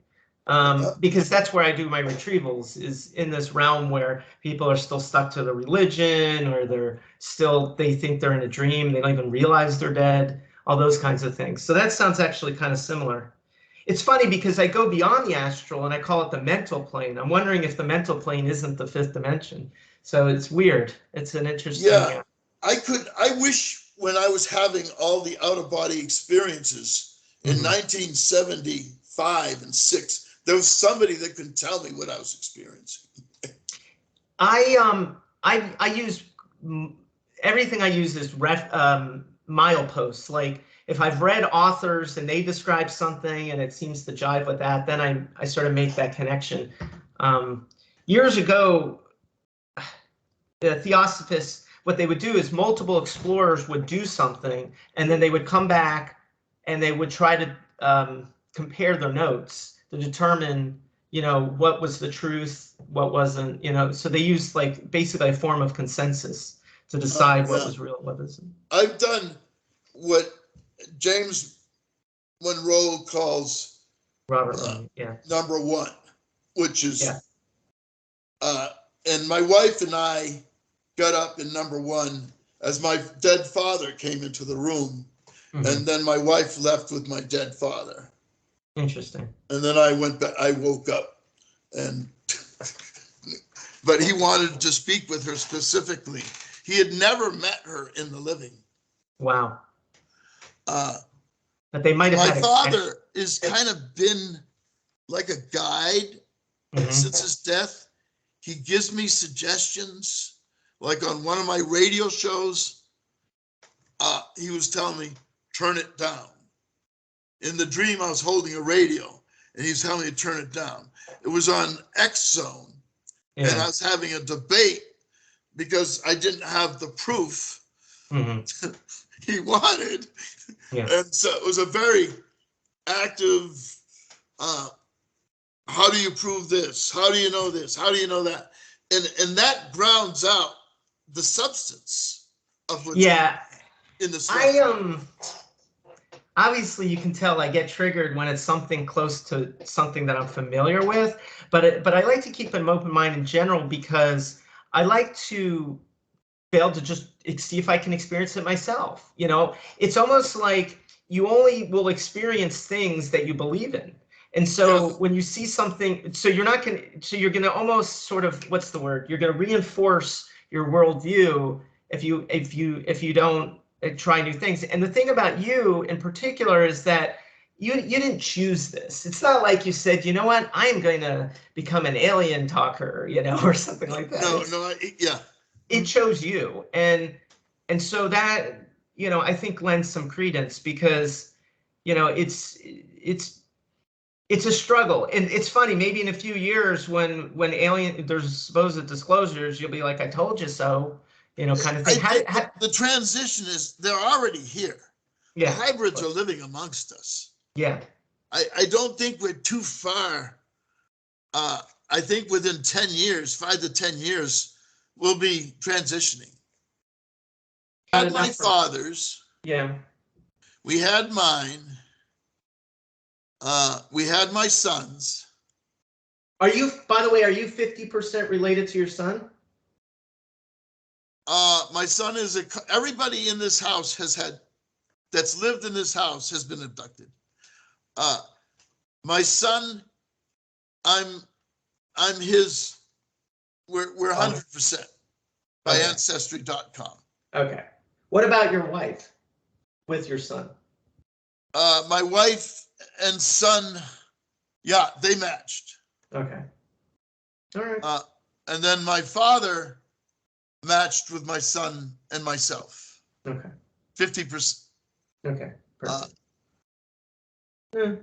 So, all right. Well, I'm just throwing it out there. Look, you know, at the end of the day, it doesn't really matter, but it would just be really interesting. I mean, I want to look for others. Yeah. And so that's becoming my next quest, with speaking with others to have these genetic tests. Yeah. Because I believe the Pleiadians and the hybrids I was involved with are half Scandinavian.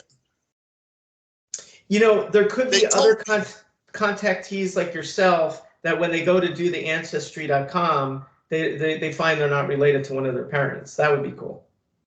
Yeah, well, that's what I'm trying to get from the other contactees. Yeah. That's a lot of work. I know. And the Pleiadians are seem to be a fairly large group, but then I don't know which is the largest group.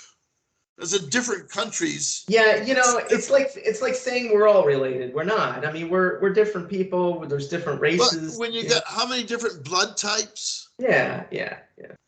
And yeah, you know what I would like to find out more, maybe Michael too, more about the technology that they have, especially for transportation. I mean, when the yeah, there's several methods of teleportation. The Greys use one. The military uses teleportation. The Pleiadians use teleportation. The Pleiadians also use the split, where you become two. So I'm going to send you guys some pictures under Claudio's name. I also want to find out about the anti-gravity that they use. Well, you know, it was interesting. In the research I came across, anti-gravity was perfected in the late 1800s. These secret societies were taking all these patents, free energy, anti-gravity. They were actually flying devices on anti-gravity. New York Times has pictures of them in 1920. Massive objects, not using helium, not using gas, but using anti-gravity technology. They were publicly displayed in the 1920s. So. But my feeling is I feel like as we have evolved our science, the fact that these things aren't rediscovered quickly seems a little bit odd to me, but whatever. It's more or less, it's not being disclosed purposely. It's the misholding of information.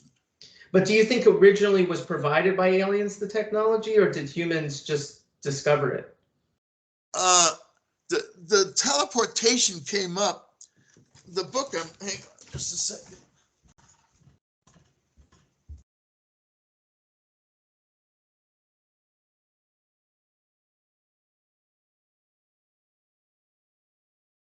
You know, they didn't even have, you know, they had such limited technology back then. You would think like a high school lab. Yeah, on the technologies.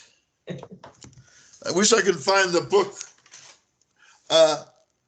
This guy gets into the history of the hidden technologies and secret societies that took the patents and hid them. And Okay. and he also he talks about the space program, the secret space program. He has a lot of information. I haven't quite had the chance to read his books, but I haven't looked at. So man was coming up with a lot of these technologies. And then the ETs, the Greys made a deal to share the technologies if man would allow them to further abduct women and put embryos in them. So I could see where there would be a trade like that. Yeah, that makes. Yeah, no, Eisenhower actually made that deal. He said, I have no control over what the Greys do. They're doing this anyways. Yeah, So it's kind of like it's a. my first book describes what happens to the women. Most of them have no idea.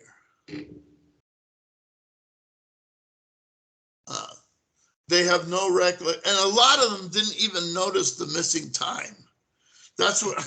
You know what's interesting though? I'm gonna throw in one last firebomb.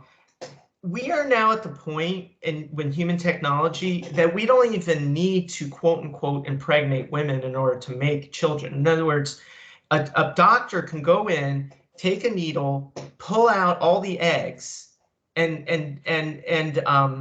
impregnate them with sperm in a test tube. And then if, like you said, there's now a way of incubating the babies. In other words, you don't need to involve women at all. The only thing you need to do is just extract the eggs out and you're done. You don't need to. And then provide the environment for it to multiply and divide. Yeah, in other words, you don't need to traumatize women. You just need to take a needle, go 1, 2, 3, and pull it out. Yeah, well, the Greys wanted the human genetics in their Greys, and then eventually human genetics. I'm going to go a step further. I'm going to go a step further, Kenny. It doesn't for long before humans figure out a way to take any cell in the human body and turn it into an egg cell. Yeah. In other words, it shouldn't require going through a whole ridiculous process. I mean, just taking my hair follicle should be enough. Given technology, the Greys are not able to reproduce at this point. Mm-hmm. They can't reproduce their own. I know what you're saying. In other words, somehow it's better to start from a stem cell than from. Yeah. Their genetics is so old, the way somebody was describing it me, like running a copier thousands and thousands of times on the same paper. But we are now able to create DNA from scratch using a machine. In other words, we can. Well, you remember the Greys have been doing this for 60 years, 70 years. So the point being is, why do they need to keep harassing us when medical technologies are going to make it sex obsolete? You know, it's a matter of time. I mean, we now can modify people. I think when they have the numbers they want, they're all set. I'm just saying that if they were really as advanced as you're saying they are, they would have never needed to harass us to begin with. Just taking some of our hair follicles would have been enough to get the DNA sequences they needed. Yeah, all I know is what they do. Okay, I understand. I understand. Maybe they're not as rationales. They take it in 5 weeks, and then from 5 weeks on, they bring it to a child. Okay. Yeah, I don't know. I just feel like we are now at a point where an advanced civilization should have so many other ways. I don't believe children. We can take an embryo to 5 weeks. No. We can only take an embryo to like 6 or 7 days right now, but we can create embryos in a test tube. So the question is why do you? So I couldn't even understand them implanting the embryo in a woman for a while, just so that it grows to a certain size and then they pull it out. But like right now, we can use a petri dish, take an egg cell and a sperm. And in a few years, I'm going to be able to take my hair, put it into a petri dish, modify it so that one side becomes an egg and the other side becomes a sperm, and then make myself. Well, they have a double me. That's where the organs are coming from, and that's the U.S. military. Well, that's cloning. Yeah, that's cloning. Yeah. And cloning is, yeah. So, you know, I don't know. So it just seems a little strange to me that Yeah, again, to, I only know procedures. Yeah. And you can talk to the women that do remember the process. Yeah. And I've listened to them in hypnosis. Mm-hmm. So I just know basic facts. The no, reasons. And no, with it the just book seems I'm weird to me. working No, on, I don't deny I cannot explain. The whys I have no explanation for.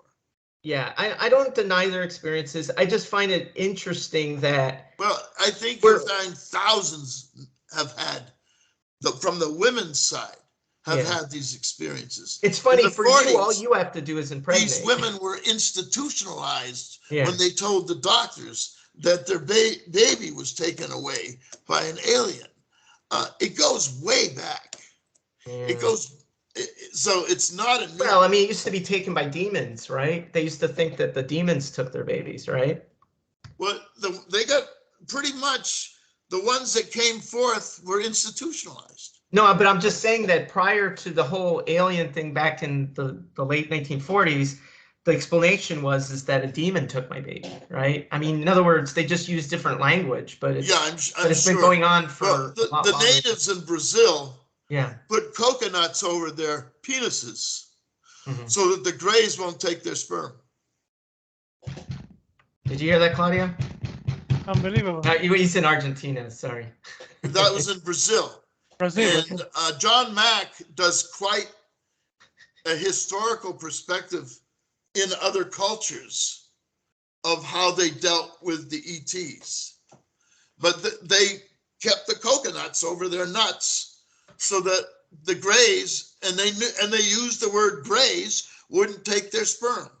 Because for the men, they put the device on the penis and they extract the sperm. Mm. Oh my. Again, the whys, if you interview enough people, you hear about the Greys hybrid program, because it's probably the largest one used. Yeah. And that was started way before 1900. I don't know how far back they go, but some of these are. Is there any is there any illustrations of Greys from the pre-1940 era in books, in any literature? I don't know, because when I looked at Linda Moulton Howe, when I was communicating with her, which was difficult because they were blocking a lot of the communications, she was telling me the myths of the interdimensionals, which is basically the goblins. And so when I looked up interdimensionals, all I got was goblins. There's nothing else. No, I know what you're saying. I know a lot about actually not a lot, but a little bit, because when I do my webcam experiments, I pick up a lot of like goblin-like faces. So so there's something about nature spirits and alien. There's some sort of connection between nature spirits and yeah. Well, the Greys come through the seances. Interesting.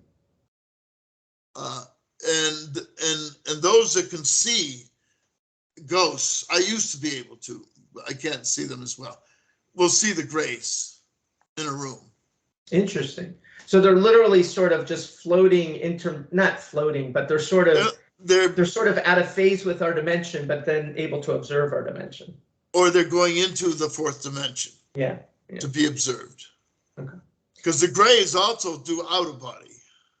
Interesting. Okay.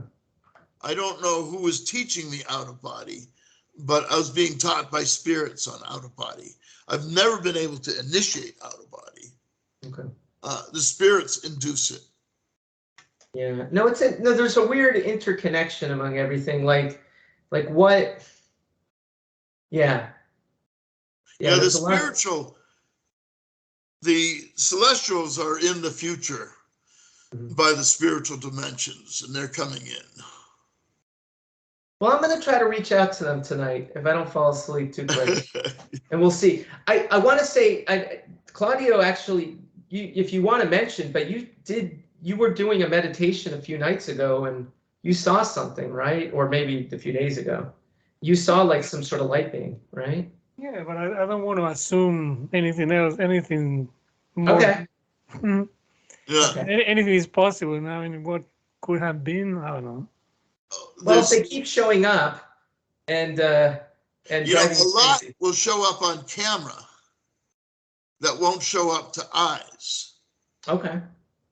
I got to get ready to go to the bathroom pretty soon. Okay. Well, anyway, we can finish for Yeah. today. We can maybe We can meet. always get together. Just give me a notice. But I'm going to send you the pictures. Okay. Thanks.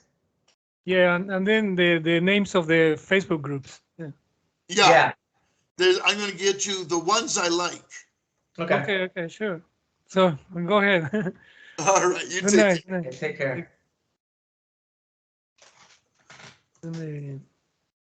Well, I can finish this. Yeah.